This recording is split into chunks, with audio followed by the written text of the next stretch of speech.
Welcome to new TV Telugu. నటుడు పృథ్వీరాజ్ కు Vijayawada family court non bailable arrest warrant ను issue చేసిందని వార్తలు చక్కర్లు కొడుతున్నాయి. తన భార్య శ్రీలక్ష్మికి ప్రతి నెల చెల్లించాల్సిన భరణాన్ని చెల్లించకపోవడం, కోర్టు వాదనలకు కూడా ఆయన హాజరు కాకపోవడంతో ఇలా నాన్ బెయిలబుల్ అరెస్ట్ వారెంట్ ను ఇష్యూ చేశారని వార్తలు వైరల్ కాగా వీటిపై ఆయన స్పందించారు. ప్రతి నెల పృథ్వీరాజ్ తన భార్య లక్ష్మికి 8 లక్షల రూపాయలు భరణం ఇవ్వాలని కోర్టు సూచించిన సంగతి తెలిసిందే. ప్రతి నెల భరణం చెల్లిస్తున్నానని ఇలాంటి వార్తలు రావడంతో హైకోర్టు వారే ఆశ్చర్యపోయారని, ఈ అంశం కోర్టులో ఉందని, కోర్టులో ఉన్న అంశాన్ని కూడా ఇలా రాస్తారా అంటూ మీడియా మీద ఆగ్రహం వ్యక్తం చేశారు. ఇక ఇప్పటి వరకు కోర్టు చెప్పినట్టుగాను భరణం చెల్లిస్తున్నానని, జూన్ వరకు చెల్లించానని పృథ్వీరాజ్ క్లారిటీ ఇచ్చారు.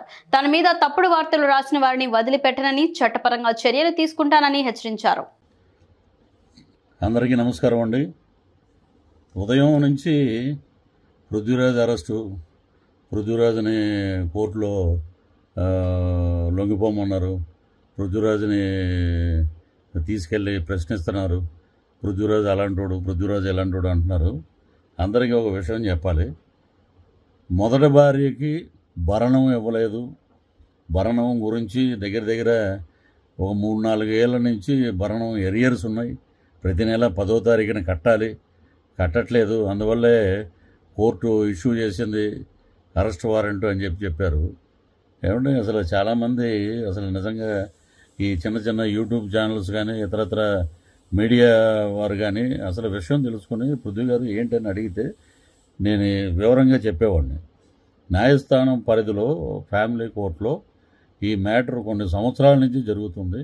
సో దానికి సంబంధించి వారు ఒక అమౌంట్ చెప్పారు. ప్రతి నెల amount till up to date ఇప్పటి వరకు ప్రతి నెల హైకోర్టులోకి వెళ్ళిపోతూనే ఉంది అకౌంట్లోకి.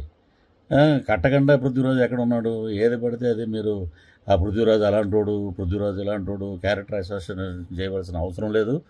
కోర్టు పరంగా నేను కోర్టు ఇచ్చిన చెప్పినట్లు ప్రతి నెల నేను పే చేస్తూనే ఉన్నాను. సో మీరు తెలుసుకోవాలి కదా విషయం. మీరు ఏది పడితే అది రాయొద్దండి దయచేసి. నేనేంటంటే మా హైకోర్టుకు సంబంధించిన లాయర్స్ని కూడా కనుక్కున్నాను. ఏంటంటే వాళ్ళే ఆశ్చర్యపోయి ఉన్నారు. ఏంటంటే ఇదేంటి ఇలాగా వచ్చింది, ఏంటిది అసలు విషయం తెలుసుకోకుండా ఎలాగా వేస్తారన్నారు. నేను చట్టపరంగా ఏదైతే యూట్యూబ్ ఛానల్స్ ఎక్కడైతే నా గురించి ఎవరైతే ప్రస్తావించారో వారందరి మీద చట్టపరమైన చర్యలు తీసుకుంటున్నాం కూడా. మా లాయర్లతో సంప్రదిస్తున్నాం.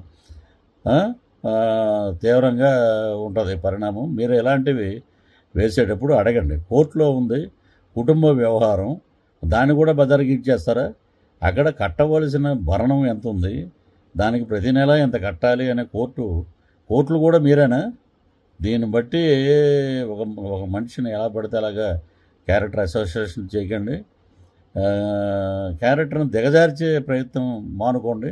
కాబట్టి నేను మాట్లాడేది ఒకటే, న్యాయపరంగా కోర్టు ఏదైతే చెప్పిందో దాని ద్వారా నేను కడతానే వెళ్తున్నాను. టిల్ ఈరోజు జూన్ వరకు జరుగుతూనే ఉంది. కాబట్టి మీరు నిజాలు తెలుసుకొని మాట్లాడండి. నేను ఇంతకు మించి ఇంకెక్కువ ఏం మాట్లాడను.